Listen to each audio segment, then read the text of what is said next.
Because I'd been through the Pentagon right after 9/11.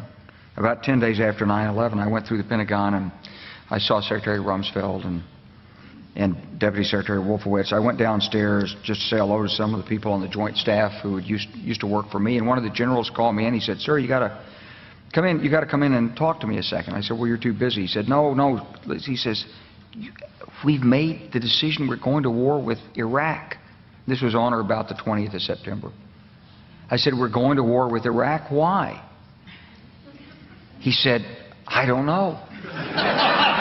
He said, "I guess they don't know what else to do." So I said, "Well, did they find some information connecting Saddam to al-Qaeda?" He said, No. He says, "There's nothing new that way. They've just made the decision to go to war with Iraq." He said, "I guess it's like we don't know what to do about terrorists, but we've got a good military and we can take down governments." And he said, "I guess if the only tool you have is a hammer, every problem has to look like a nail."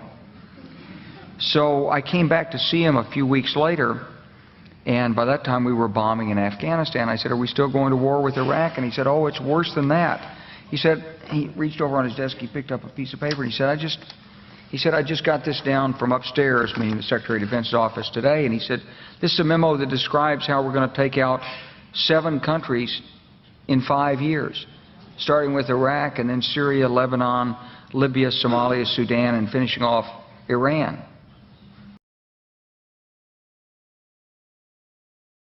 This is a memo that describes how we're going to take out 7 countries in 5 years, starting with Iraq. My fellow citizens, at this hour, American and coalition forces are in the early stages of military operations to disarm Iraq, to free its people, and to defend the world from grave danger.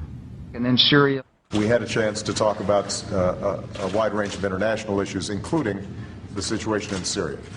And I have to say that all of us who've been seeing the terrible pictures coming out of Syria and Homs recently recognize it is absolutely imperative for the international community to rally and send a clear message to President Assad that it is time for a transition, it is time for that regime to move on, and it is time to stop the killing of Syrian citizens by their own government. Lebanon. They both had different reasons, the State Department and the White House, for wanting Israel to do it, encouraging them to do it, supporting them. Our Air Force worked very closely with the Israeli Air Force for months before this, not necessarily with a deadline, knowing when it would happen. It was always going to be whenever there was an incident, they would take advantage of an incident. The word I used was fortunate timing.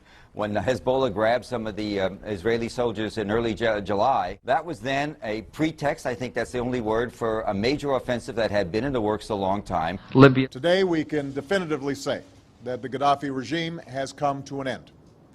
The last major regime strongholds have fallen. The new government is consolidating the control over the country, and one of the world's longest-serving dictators is no more. Somalia. Well, violence isn't only on the rise in Afghanistan. In fact, it looks like America's shadow wars have now increased by 1.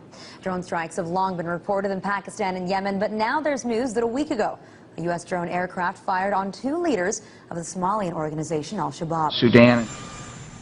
President Obama is sending 100 combat-equipped troops to Central Africa to advise local forces on getting rid of one of the continent's most vicious operatives, Joseph Kony, the head of the Lord's Resistance Army, a group responsible for atrocities across the region.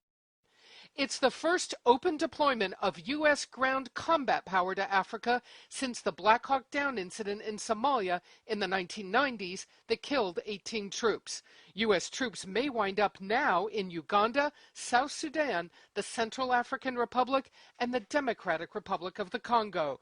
It's part of a growing military effort to engage in Africa. Finishing off Iran.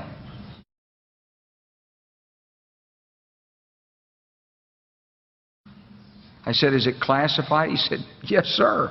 I said, "Well, don't show it to me."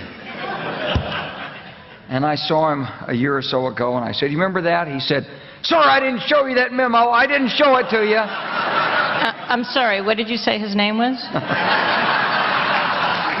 I'm not going to give you his name. So go through the countries again. Well, starting with Iraq, then Syria and Lebanon, then Libya, then Somalia and Sudan, and then back to Iran.